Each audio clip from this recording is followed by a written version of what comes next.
afternoon. It will be breezy with winds out of the east around 15 to 20 miles per hour. And along that breeze, you can't rule out an isolated drizzle or shower. Otherwise, mostly to partly sunny throughout much of your afternoon. By tonight, even milder. Temperatures will dip into the mid and upper 60s with only a few clouds. Tomorrow's going to be a nice day. Highs in the low 80s with mostly sunny skies. Mid 80s by Friday. I'm WPTV First Alert meteorologist Jennifer Correa for WS. Is it working? 1450 okay. Martin Pull County's it. Heritage I hear it. Station. Okay. You are listening to WSTU, Stewart, Jensen Beach, Hope Sound, Martin County's Heritage Station. It's time now for the Casey Ingram Show on WSTU. The opinions expressed are those of the program host and guest and not necessarily those of WSTU. WSTU does not endorse products that may be mentioned. Any reproduction or retransmission of this broadcast is strictly prohibited without written consent of WSTU. It's time to call in with your questions and comments at 220-9788, 220-WSTU. And now, here's Casey Ingram. Good morning. Now, we have a really important show on tap today. I appreciate you tuning in. We're going to be talking about liquefied natural gas, LNG. It was too dangerous to transport by railroad all the way up until April 2019 when there was an executive order by President Trump. And after that, it has been a very large point of contention, as it should be. Today, we're going to go through the show. I hope to get through everything this hour to talk about the dangers of LNG. Before I get into that, though, folks, for those of you here, especially in Stewart, please reach out to Representative Overdorf and Representative Snyder. House Bill 627, which was the Senate Bill 102, is an affordable housing bill that can change the height limit in the city of Stewart up to 107 feet, folks. No more 4-story, 107 feet. The reason why is it compares its height limits to commercial properties. Our hospital currently is 84 feet, but it has an approval in the MPUD that allows for 107 feet, folks. So we need to get the wording in that bill changed to coincide with multifamily residential limits that are available right now, and that will help us tremendously. But the wording commercial, we could change the face of City of Stewart like we have never seen anything within a mile of the hospital, which is pretty much the whole city. So again, I just want to let everybody know that's a local issue here in Stewart. Please contact Representative Snyder and Representative Overdorf. There will be some visuals today on the show, so please, if you can, watch my show. You can watch it on the YouTube channel. It'll be uploaded within a couple hours after the show. Just search the Casey Ingram Show on YouTube, and it'll pop right up. You can share this with your neighbors and your friends. This is part one of a two-part show, and there's also a link in the comments that there's a petition to stop LNG transport by rail. I encourage you, if you're alarmed by what you hear on today's show, which I believe you will be, to please sign that petition.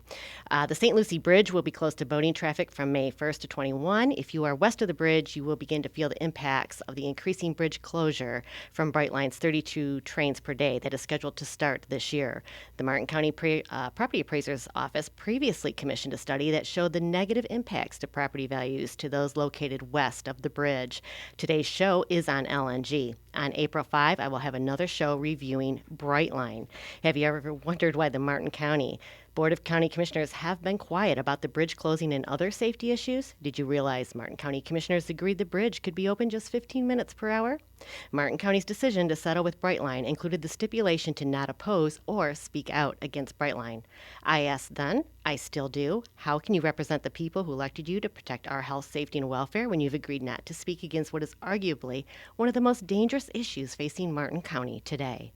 Brightline has already been dubbed the deadliest train in America from traveling at speeds up to 79 miles per hour from West Palm Beach to Miami. Brightline will travel at speeds up to 110 miles per hour through Martin County.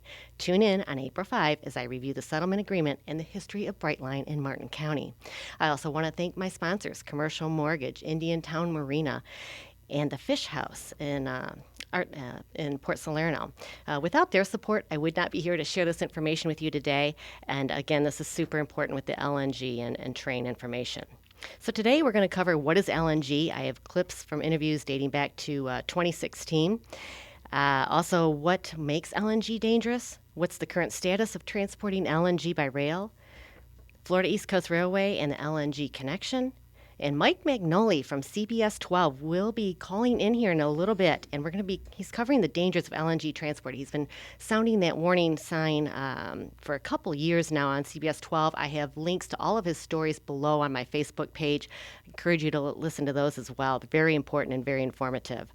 The LNG industry emerged in 2016 when Cheniere became the first company to export LNG into the world market. Today, the United States is one of the top 3 global LNG producers and is set to become the #1 supplier later this year, surpassing LNG exports from giants Qatar and Australia. So we're going to go back and we're going to review a little bit of the timeline. Back in May 2007, Florida East Coast Industries, the parent company of Florida East Coast Railway, is sold for $3.5 billion to Fortress Investment Group, a New York City hedge fund. In March 2012, FECI and Fortress announced they are developing a privately owned and operated rail system between Miami and Orlando. The project is dubbed All Aboard Florida and will combine about 200 miles of existing tracks with a new 40-mile corridor. Preliminary plans included an option to expand the service to Tampa and Jacksonville. FECI thinks the project will cost about $1 billion and would be completed by 2014.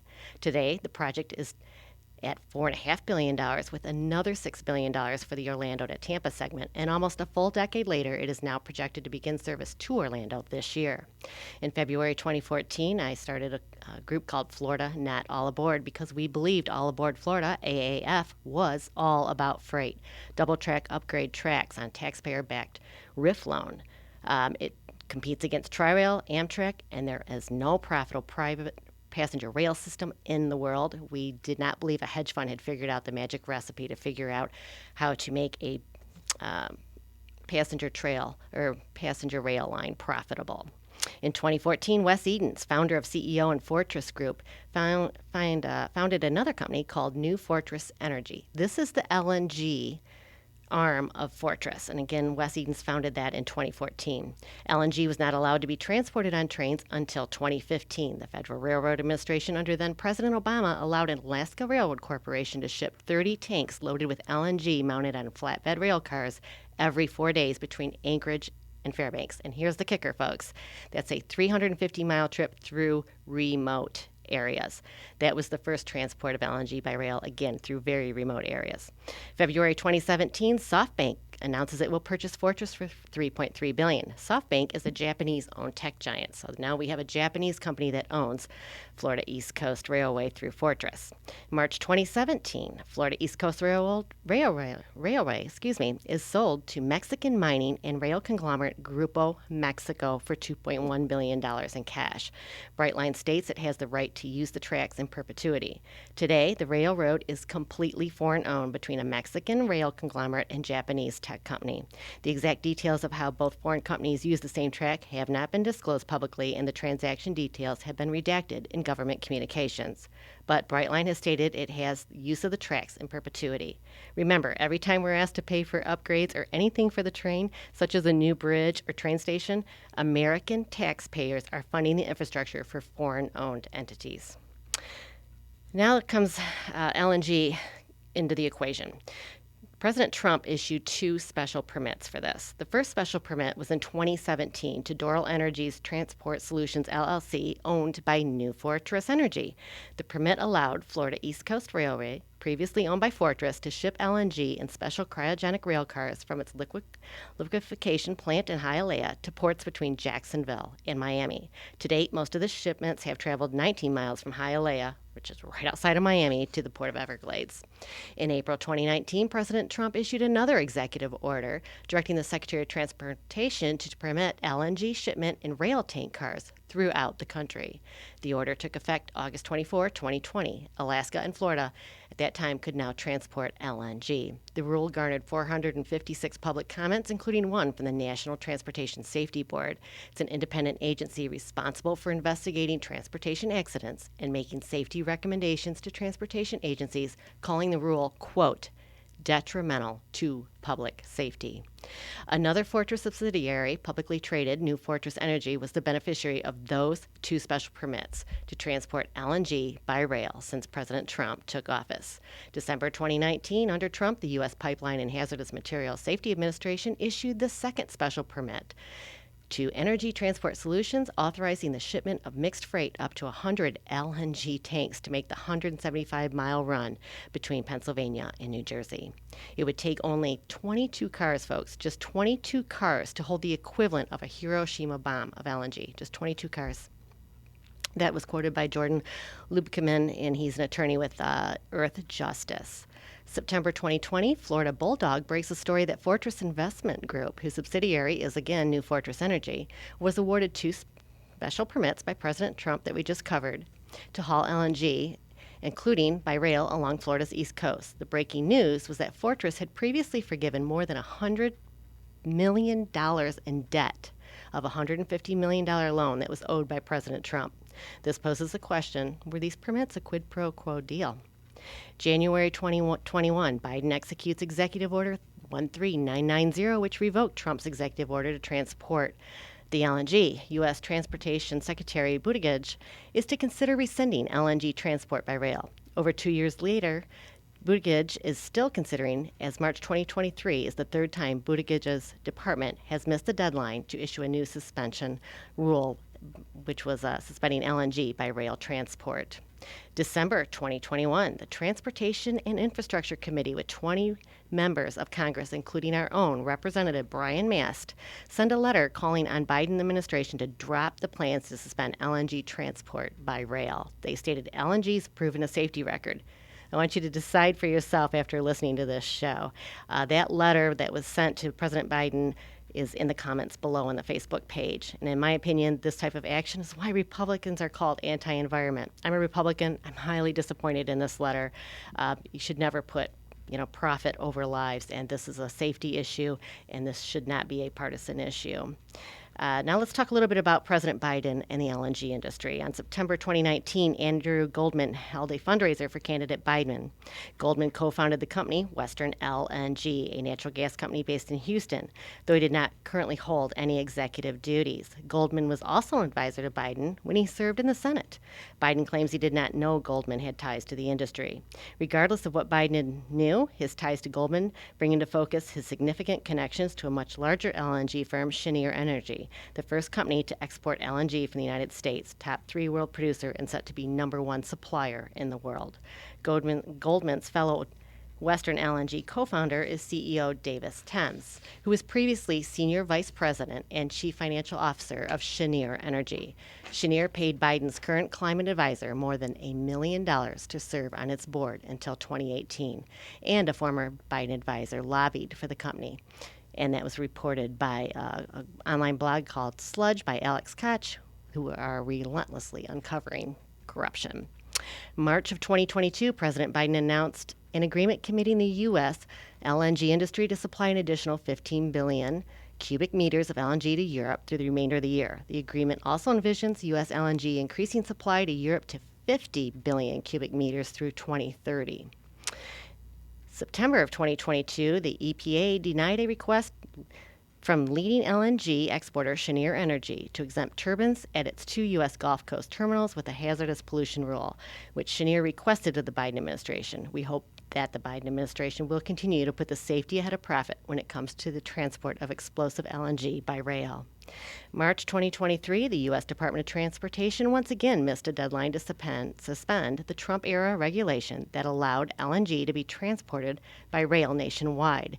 This is the third time the Pipeline and Hazardous Materials Safety Administration, and an agency within the DOT, has missed this deadline. The initial suspension of the LNG by rail rule was expected in June 2022, then December 2022, and now March 2023. Along with missing its March 13th deadline to suspend LNG by rail, the DOT also indicated in a court filing that it will not make its own March 20th deadline to propose replacement regulation. So today, the Biden administration had directed the Pipeline and Hazardous Materials Safety Administration to review LNG by rail. The DOT proposed a rule that would halt LNG transportation by rail until it finalizes its final rule, or June 30, 2024, whichever comes first. So this rule is not yet final, and the agency indicated it's working on a supplemental proposal, which it expects to be released in 2023. So with me here, I believe on the phone, do we have Mike Magnoli on the phone yet? We're going to be waiting for Mike Magnoli's phone call. He is a reporter here with CBS 12 that has been covering the LNG by rail for the last couple of years. He's had some very investigative stories and very informative. So when Mike calls in, we're going to talk a little bit more with him. And while we're waiting for Mike, I want to remind everybody, this is such a concern because on March 2nd, there was a accident, a freight train and passenger train that collided in Greece. The passenger train was carrying more than 350 people, collided with the freight train, killed 57 people. It was due to human error. And as you all know, we have a passenger train and freight train that is traveling on the same tracks here on the east coast of Florida, on the Florida East Coast Railway. And that's certainly a huge concern, and let alone that, our bridge here in Stuart is a single-tracked bridge. So it's not double-tracked. There's a choke point in the entire system, so very worrisome. And I believe we have Mike Magnolia on the phone now. Mike, how are you doing today? Hi, Casey. I want to compliment you on that timeline. That was every relevant date and development over the past couple of years on this issue, and that was very thorough. Good work. Thank you so much. And you have been doing so much research and reporting on the LNG rail. I'm delighted that you took time to call in to share with us a little bit today about what you have found. And, you know, the current position, they're not transporting LNG in bulk through South Florida. And they're claiming we're not really trying to. So you kind of wanted to speak to a little bit about what is happening here with the LNG in South Florida. That's exactly right. So when Secretary Buttigieg went to Ohio and visited the site of that derailment, and your listeners should know that derailment did not involve LNG, but it brings the issue of derailments and all hazmat material back into the headlines. And so the questions start swirling again. When are you guys going to make a decision about LNG? So Buttigieg is there in Ohio. We asked him about that. Okay, a reporter at one of our sister stations worked with me to be able to get this question to the secretary directly because he's been dodging us on this for years. What are you going to do about LNG? And what he told the reporters there and the public is that no one is trying to transport LNG by rail right now in bulk, that there aren't companies out there that are seeking to do this. And he's either mistaken or he's lying, or I don't know why he said that, because, as you said, in Florida and Alaska, companies do have the permits to move LNG in bulk. Now, the reason that I think he said that is to take the deadline pressure off of himself and off of DOT. We don't have to make a decision on this, guys, because it's not urgent. It's not pressing. And there are a couple of points that I want to make on that, Casey, okay? So yes. LNG is not being transported in bulk through Martin County right now, okay? There's not tanker cars strung together coming through our towns. It is in the tender cars behind the locomotives, and a Martin County fire rescue study from a couple of years ago found just one hole in one tank of LNG, 4 inches, could cause a gas cloud to escape, and that gas cloud would be capable of igniting even hundreds of yards away from the tracks. So even though these aren't tanker cars all strung together, they've not answered for the safety and what could happen if one of those tender cars directly behind the locomotive came off the tracks. Okay, so that's concerning, and it's something that they've not really spoken to. Transportation of LNG is happening between Hialeah and the port on what they call intermodal containers. And you've seen them because some of them over the years have come through Martin County. These are basically like tanks they're kind of like in a bracket, okay? They're in a system that can be picked up off of a flatbed truck and then put onto a flatbed car and moved that way. So this is not LNG and tanker cars, but it is transportation of LNG by rail, and sort of it's the prelude, okay? That's what I would tell your listeners. This is like the preview of the coming attraction. As for the companies not wanting to do it in bulk or not trying to do it in bulk, I think that's a little disingenuous, because when Biden took office and there was this talk that Buttigieg might suspend the Trump-era rule, the companies all go into a holding pattern. There's no reason for us to order those tanker cars and to have them built for us if that rule is going to be suspended. So you have the energy companies and the train companies that are on standby waiting to see what President Biden and what Secretary Buttigieg is going to do. And if those guys don't suspend the Trump-era rule and it's allowed to stand, then the companies are going to, get geared up to start moving LNG in bulk. So it's disingenuous to say that no one's trying to do it. They are trying to do it, and they're waiting on you guys to tell them, can they do it or not? They absolutely are, and it's really a frightening thing. As a matter of fact, you had talked about kind of a little bit of a denial of how much LNG is being transported on the rail, but it's going to be, as purported on their website, Florida East Coast Railway, it's a virtual rail line to transport LNG. And I had a quote on that. I don't have the exact quote, but it is throughout the history, throughout their press releases, this is definitely something that New Fortress Energy and other LNG companies are really trying to make sure it gets approved. And, Mike, let's talk a little bit about just the dangers and why LNG has to be transported. We understand that. But when you're bringing this through such highly populated areas, and we're close to 7 million people here in South Florida, and anybody, if you're next to the Florida East Coast Railroad tracks, it goes through the center of all our towns. So we're not a remote area. We're not Alaska. Our tracks come through your town. We're far from it, aren't we? Yes. And, that's really the frightening part about it. And there's a lot of different areas. You had mentioned the Martin County Fire Department. I have that study in the links below with Facebook as well. But this is a very dense air. It floats along the ground and it spreads out. And we're going to cover this in the second half of the show, but this is why it's so dangerous. And we worry about terrorism activity with this as well, because this is an ideal explosive chemical that would work to their advantage.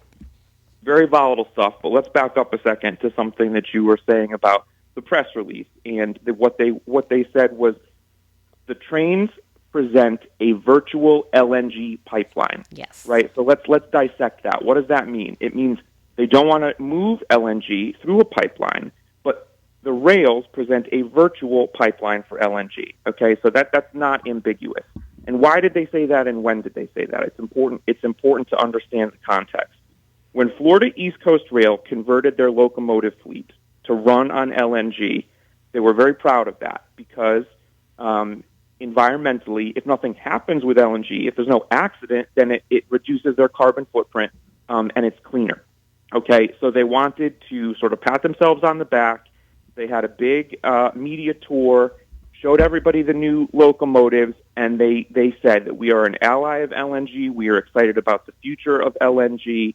So that was a moment, this was back in 2017, where they really showed their hand. They were pleased about the conversion of the locomotives, and that's when they really started to put it out there, like this is just the beginning. Okay, so that's how we know what their intention is. We didn't have to do a lot of digging to find that. They put that out in a press release, and they sent that to the media. So they are an ally of LNG. They see a big future with LNG, and that press release, it didn't land the way that I think they wanted it to land because a lot of people became very alarmed by that. So it had the opposite effect of what they were hoping for. I think that they thought they were going to catch a lot of praise for being more environmentally friendly in the conversion of their locomotives, and then what they got was a wave of people being concerned about derailments or terrorist hijackings. And then you have investigative reporters like me and folks like you, Casey, who we start asking questions, and they don't like that. They're like, oh, wait a minute, where are these questions coming from? These questions are totally baseless. Well, no, they're not totally baseless. The lawsuit from the group Earth Justice, you were talking about this earlier, all of those LNG cars strung together, 22 of them with the equivalent power of an atomic bomb, that prompts questions, guys. Of course it does. So what are the safety concerns here specifically? If LNG changes forms, right, if it goes from a liquid to a gas, and that can happen if there is even the slightest alteration of the temperature that it's stored in. If it goes from a liquid back to a gas, it goes up into the air, and it can float away, right? It can be caught up in a gust of wind, or it can just trickle out, and that gas cloud hovers over a community. Is it so hard to believe, is it so hard to conceive that, okay, if that gas cloud were to ignite, we have a fireball over our community? you don't want to think about it. It's a nightmare, but it defies logic when they say like, oh, this could not ignite. It would be impossible to ignite this gas cloud. It's happened before. It's happened before in industrial accidents in the 40s. I don't know if you're familiar with what happened, but that was an Ohio accident too, Yes. where an LNG plant experienced a leak. Some of the LNG gas went into the sewer lines, and there was a massive fire. So, and there was also an incident more recently in Texas at an LNG facility where the temperature changed and something happened. It went from liquid back to gas. It went up into the air. There was a huge fireball. And the company had to answer a lot of questions about what happened and why it happened. Luckily, that wasn't near a community. This LNG plant in Texas was, way the heck out there. But again, we come back to the transport of it by rail through our towns. These are the major downtown areas. These are our neighborhoods. So it's a totally different ball game. Mike, I showed a clip of an LNG explosion at the beginning of the show, and I'll be showing another one here in a little bit, so people have an understanding just how volatile and scary that it is. One thing that surprises me, Mike, we just had a derailment up in Palestine, Ohio, and The Guardian just reported one of the workers, a former Union Pacific Carmen, said that, she was getting pushback for tagging and reporting repairs of rail cars, and her manager said, well, that's weird, when she said, shouldn't we be tagging these that have issues with their brakes? And he said, we have 56 other people who are not bad ordering stuff out there. You're definitely not going to get in trouble for it. And he refused to bad order or mark up for repair cars for bad wheel bearings. So, this is human error. This is humans working within these trains. And what surprises me with South Florida, with LNG, Mike, and you've studied a lot of this around the country, there's a lot of opposition in other areas of the country when LNG comes to the area. But it's been fairly quiet here in South Florida. That's true. It's surprising to me, and I think it's just because people don't realize it's not out there enough. Thank goodness for reporters like you that are out there, investigative reporters that are trying to get this information out, and it's so important, folks, to please share this information. Again, Mike's shows, his previous reports are in the links below. Please share this with your friends and neighbors. This is a very, very serious issue, and it needs to be looked at, and if it wasn't for President Biden issuing the executive order to revoke President Trump's, we could be having a lot of LNG going right through our neighborhood right now. So, Casey, just one more point before I scoot, if I may, to Yes. dovetail off of something you said. Why is there not more opposition in Florida? Why aren't people more vocal about this? I have a theory about that. And this issue has become very politicized, right? And you're a conservative. I know that you support energy independence. You don't want us to be relying on oil from the Middle East. You want us to use what we have in our own backyard. But folks, you can be for energy independence. You can be for the oil and gas industry and not be for the transportation of this by rail. This isn't a political issue, Casey. This is a safety issue. So for any listener out there who says, well, the Democrats are up in arms because they want to get away from fossil fuels, they want to go towards solar and wind power, and they hate the idea of fracking or any kind of fuel. It's not a blue versus red issue. This is a safety issue. I'm all for energy independence, too. I covered the oil and gas industry extensively a couple of years ago when I was in Louisiana after the BP oil spill. I was in Lafayette. They call that the oil and gas capital of the United States.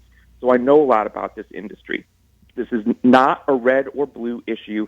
It is strictly safety. So for your audience, don't be distracted by the politics of this. It is about safety. Mike Magnoli, that's an excellent message to leave us with. Thank you so much for calling in today. Again, Mike Magnoli from CBS 12. A lot of great shows. Thank you for your investigative reporting, and we look forward to future shows with you as well. Thank you, Mike. Bye, Casey. Thanks. Thank you. Folks, now...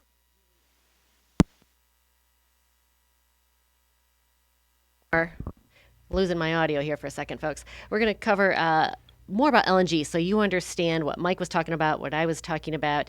I've been covering LNG really since 2016, maybe even 2015, but I have some interviews with Dr. Fred Millar. He is a chemical disaster expert. He came on the show in 2021, and also our local environmental expert, Paul Laura.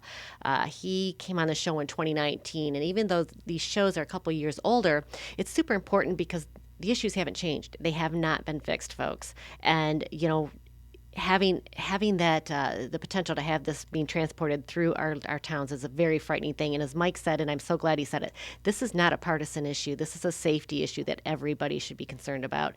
So I'm going to start out here with Dr. Millar, again, my chemical disaster expert. Frank, if you can hit cut number 1, what is LNG? What is the difference between LNG and transporting natural gas and liquid propane? Why is LNG a different animal?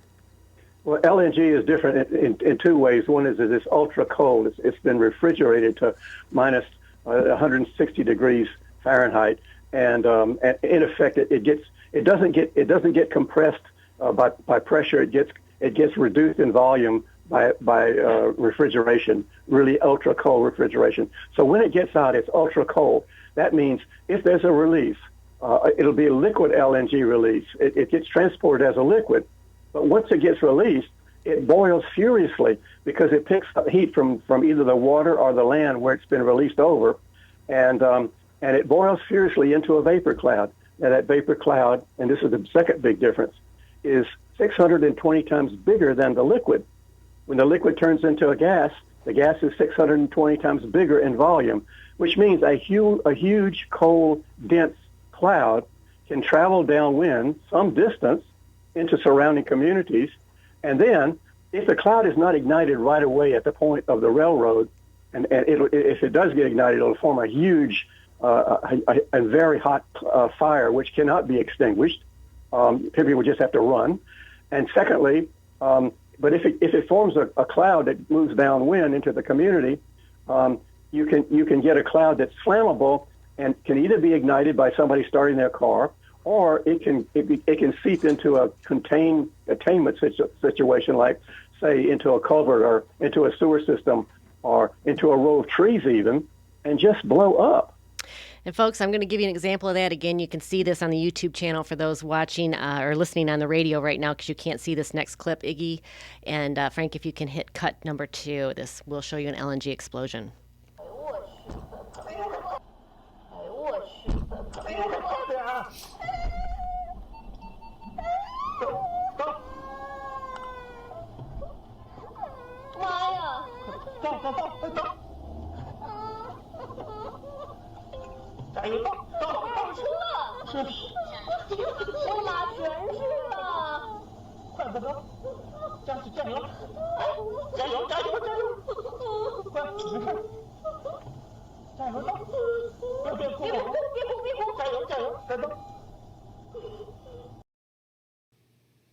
For those of you that are tuning in by the radio, I apologize, you're unable to see the video. This is in China, as I described, a single tanker that has had an accident and overturned, and there's many people on the highway that are running for their lives, literally, and you see the LNG, the vapors from it expanding, and then all of a sudden it absolutely explodes, and you will hear that explosion in just a moment.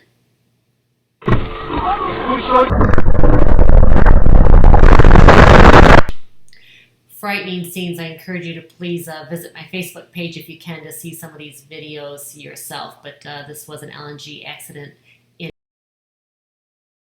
Tanker cars is a Hiroshima bomb. Even one tanker bomb, and you see this here on the China explosions, what one can do. It's very, very frightening.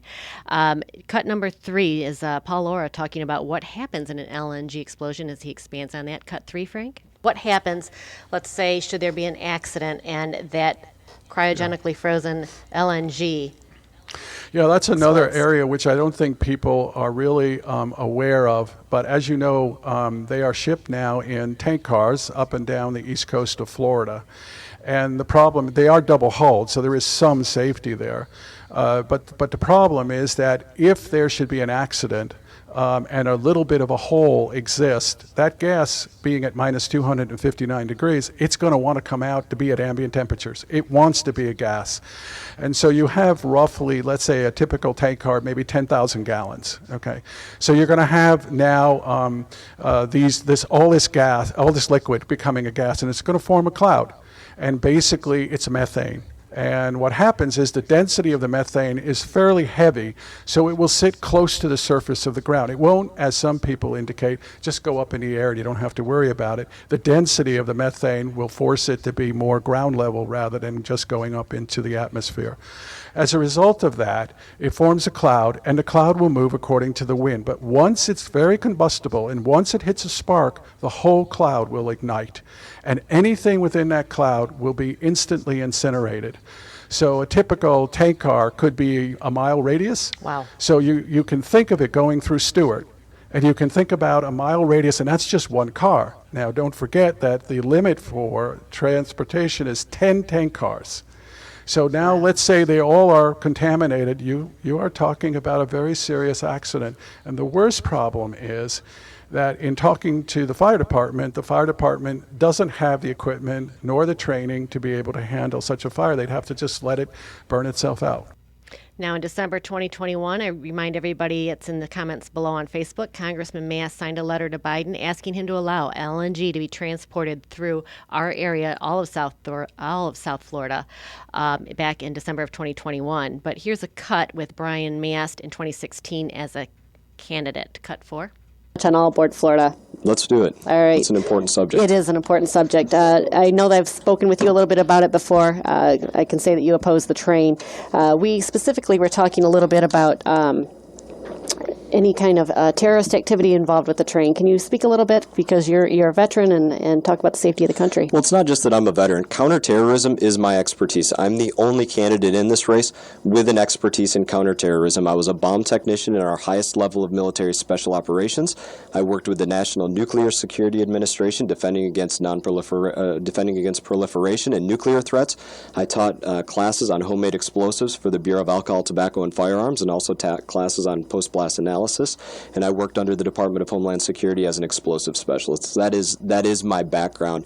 And as you mentioned, I pointed out to you before the very realistic threat that comes from the train, and especially freight that's going through this area. And I'm personally of the belief that all aboard Florida is much more about freight than it is about passenger. Mm-hmm. And as we're looking at that as part of the conversation, if you understand that one of the things that they want to be moving to the Port of Palm Beach right now is liquefied natural gas. Right. Understand that one liquefied natural gas container on a rail car contains somewhere around 30,000 gallons of liquefied natural gas. Liquefied natural gas weighs about 3.5 pounds a gallon.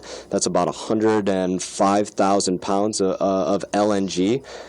The explosive detonation that would occur from something like that exploding would literally level 2 to 3 miles of distance. Now, you think about how close those train tracks run to so much of our infrastructure here in the Treasure Coast. That is a major threat, and I'll tell you, it's a major. This is not some sort of pipe thought, right, threat that I'm talking about. This is very realistic.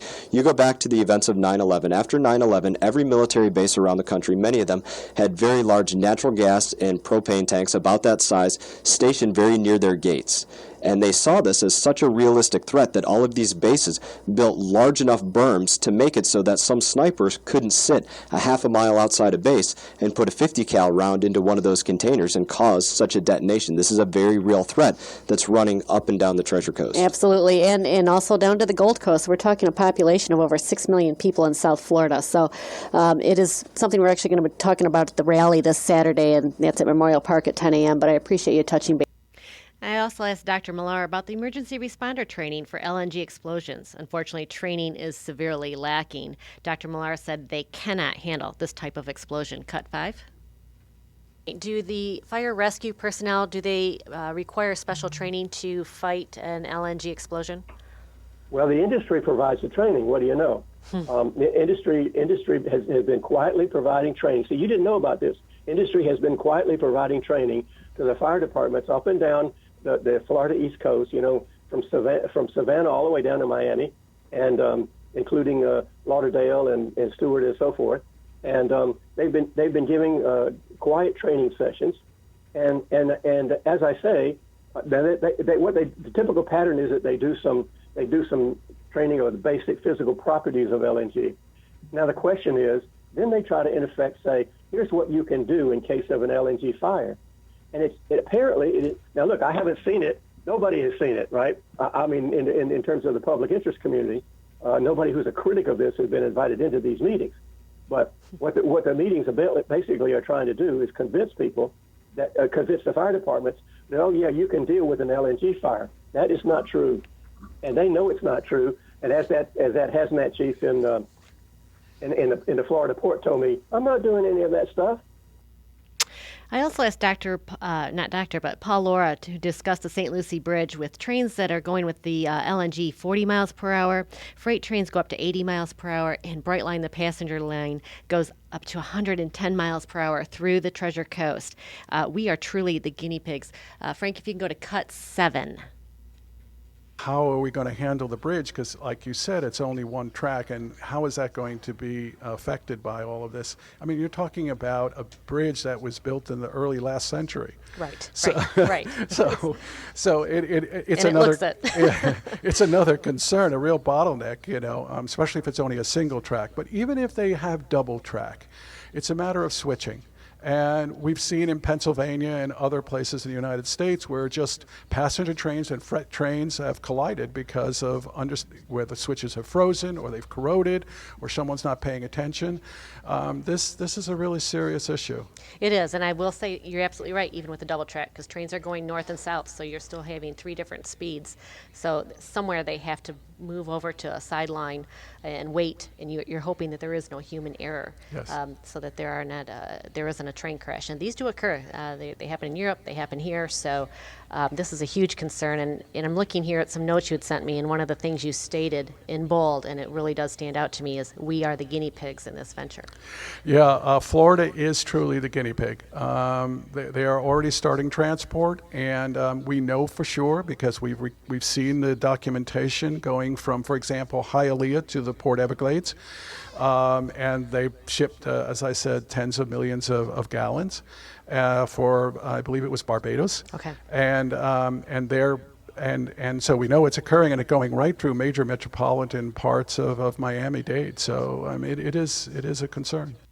Next, Dr. Millar describes the Fortress scheme with West Eden's and President Trump's part in facilitating this. Cut 8. Florida has this neat little export scheme going on where New Fortress Energy has this small plant in the middle of Miami, which is extraordinary siting, and then ships it up the Florida East Coast, from where it is exported. New Fortress Energy owned the Florida East Coast Railroad at the time, and then they owned facilities in the Caribbean that wanted to use the LNG. It was kind of an integrated vertically integrated corporation, they call it. And Wes Edens, the owner of New Fortress Energy at one time, owned all those 3 parts of the system, and he quietly arranged for all this to happen, and he got permissions from the U.S. federal government. We have a very weak regulatory system in the United States to handle this stuff, and they don't even force the companies to make the worst-case scenarios public, which is a basic American right. Americans have a right to know what risk they're exposed to, and we've had that right since 1986 and 1990 with the community right to know laws. I asked Dr. Millar how an LNG facility got approved in Hialeah, which is right outside of Miami, a hugely populated area. And also, Paul Laura had also stated there are no LNG regulations in Florida. Cut 9. So the situation in South Florida is that it's a kind of an exception in that an export facility was located in Florida on the East Coast, but it was kind of sneaked in, a very small facility in the Hialeah rail yard, and it was sneaked in with absolutely no regulation. No federal agency has approved the siting of that facility in the Hialeah rail yard. It's only about 500 feet from the nearest residences over on Crane Avenue, in Hialeah, and it was brought in, and when one city council member was worried about the disaster risks of an LNG facility, she was brought over to the facility, she told me, and given a grand tour by the management there. Let's do it. And they assured her that everything was perfectly safe, and she went away. So then I asked Dr. Millar, did Congress ever realize the dangers of LNG? Yes, there was a time members did stand up against the transport of LNG. They realized it should only be in remote areas. But now the industry is encroaching on populations, and in Fortress's own words, when they were bringing through all aboard Florida, we own the land, we own the tracks, and we will do what we want. They are, after all, Wes Edens doesn't even live here. Cut 10. The Congress has been worried about these issues about LNG for like 50 years. I mean, in early days, it was concern about the huge LNG ships that were coming into Boston Harbor. And so the Congress people up there got really, Representative Markey at the time, got really worried about that and the terrorism impacts of that. And they had all these conferences and hearings and whatnot. And the Congress is very clear in their concerns. And they concluded, in LNG siting, you should seek remote siting. You should always seek remote siting away from populations. And now the energy industry is trying to construct so many new plants that they're encroaching nearer and nearer onto populations. Dr. Millar also said, he came right out, today's government is working on keeping it a secret from us. Martin County Fire Department did create a study that was very alarming for us, even in our smaller population here in Martin County. So, sorry, I'm having a little issue here with my mic. But the study demonstrated the dangers of LNG and the blast radius with just one 10,000-gallon container. Again, that study is in the comments below on Facebook. Cut 11. The safety of folks where this stuff is being transported through. And I've been shocked all along to hear that this is, something that can be transported in Miami, in Fort Lauderdale. These are just the most heavily populated areas. And if you look at those videos we showed earlier in the show, folks, you can't smell this gas. It was completely clear. It was odorless, and all of a sudden, boom, when it hit the right temperature, it turns into a bomb. And it's just... It just boggles the mind that so many people just don't know about the dangers that's right in their backyard. And well, the government in the United States has had to work very hard on keeping it secret. I mean, in the first place, we did pass a community right to know laws back in 1986, 1990 that say Americans have a right to know the worst case scenarios for the existing chemical facilities in their community, and Congress at that time set up a new institution called local emergency planning committees all around the country, 4,400 local emergency planning committees, whose job it was to inform the communities about the risks of their local chemical plants. Now, there's 4,400 groups of people who sit down in monthly meetings and decide not to tell the public. They decide, let us not alarm the public. And then in cut 12, Dr. Millar had, I asked him, how are approvals going under the radar? And he flat out says government officials are bought. Cut 12. President Trump in April 2019 called for federal rules to be rewritten so trains could carry liquefied natural gas. Now, since then, President Biden has just asked that they put a break on this. They need to review these regulations, and he could reverse the Trump's approval of bomb trains carrying the liquefied natural gas. Earth Justice is an environmental organization that also has a lawsuit going that, they said that Trump's rule could bring LNG railroad cars through virtually all major U.S. cities, and that disaster could destroy an entire city. So it's very serious. But Dr. Millar, what do you know about these relationships? How is it that, these companies, these industries that are transporting something so dangerous is kind of flying under the radar with very little oversight? Well, we basically have a government that has been very minimal government. I mean, like I say, in Florida, they were able to locate that facility with not even any federal agency approving the siting, with no major oversight by local jurisdictions or by the state. This and LNG is just brand new to everybody, right? Right. I mean, this is a council member who sort of heard it was dangerous and went over there and had a look at it, and then came back reassured. But I mean, basically, it just got sneaked in, and I mean, we don't have much of a government here.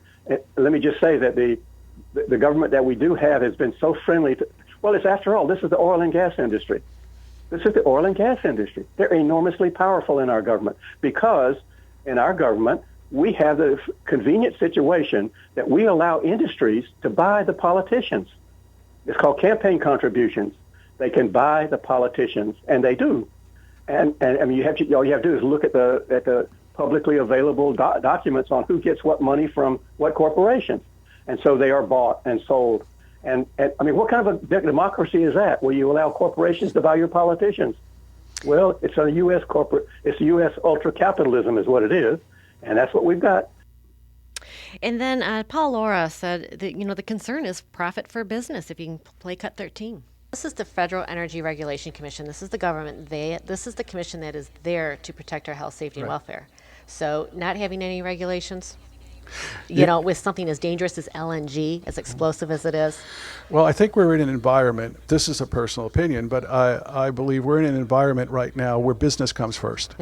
And we've seen where environmental regulations have been reduced at the cost of for more profit for business. And right now, this is the environment we're in, and we have to find ways to protect ourselves and find groups that will help us to establish and keep us safe. Dr. Millar agreed that this is just one big experiment by the federal government that we're living in. And for many years, LNG was prohibited to be transported by rail until the Trump administration opened up the regulations. It was prohibited. Nothing changed. It was very dangerous, and an executive order changed all that. Dr. Millar, I asked him, what is your advice to those of us living around the tracks and near LNG plants? Cut 14? Dr. Millar, what would you say to the folks living around these tracks, around these plants? Well, the main thing is you need to get yourself a government. You need to elect people who will vigorously demand that the congressional grant to the American people that they have a right to know what risk they're being exposed to should be carried out vigorously and vividly. I mean, the only thing standing in the way is secrecy by the governments at all levels, local, state, and federal, and that secrecy needs to be defeated. And don't believe what they say. Well, if we tell you what the risks are, some terrorists might hear about it. I mean, as Brian Masters already said, the terrorists already know what the vulnerable parts are. It just remains for some local terrorist to decide, wow, they have these trains coming through Stewart that are so, look, even a failed attempt to derail and release LNG in Stewart would be an enormous media story, an enormous blow to American feeling of confidence. Even a failed attempt, even if all they do is derail an LNG train briefly, that would be an enormous story. So, and that's what terrorists are often after, is publicity. So the whole thing is, well, let's keep the American people in the dark and let's keep all this quiet.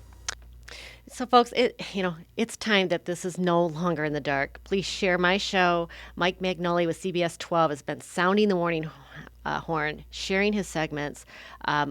His segments need to be shared, folks. But he shared his information, and people like Dr. Millar and Paul Laura, we're all out there just trying to warn everybody before an accident happens. We're all so busy in our lives, we don't realize what's going on out here. And unfortunately, many of these things don't come to light until an accident happens in your backyard, just like it did in Palestine, Ohio, at the beginning of March. So personally, I throw my partisan politics out the window when it comes to our health, safety, and welfare. And I want to be alive and well to fight for other political battles. And this is one we need to be screaming before it's too late. Please sign that petition to stop LNG by rail. It's in the comments below. Write your elected officials at all levels. April 5, I'm going to do a Brightline update for Martin County. I'm going to go through the settlement agreement in detail. And also, that agreement was signed the Saturday after Thanksgiving in a special meeting. Next week, we're going to have on Robert Burns. A few weeks ago, there was a very contentious show with Eric Miller and talk about Martin between Robert Burns. Robert Burns is going to come into the studio, and we're going to talk with him about some of the allegations that we talked about during those shows. So it's going to be very interesting. So, folks, please share the show. It'll be on YouTube, The Casey Ingram Show. Again, thank you to my sponsors, Commercial Mortgage, Indiantown Marina. Really appreciate your support. Without you, I wouldn't be on the air today. Thank you much. I'll see you next Wednesday. Robert Burns with the Indiantown debacle.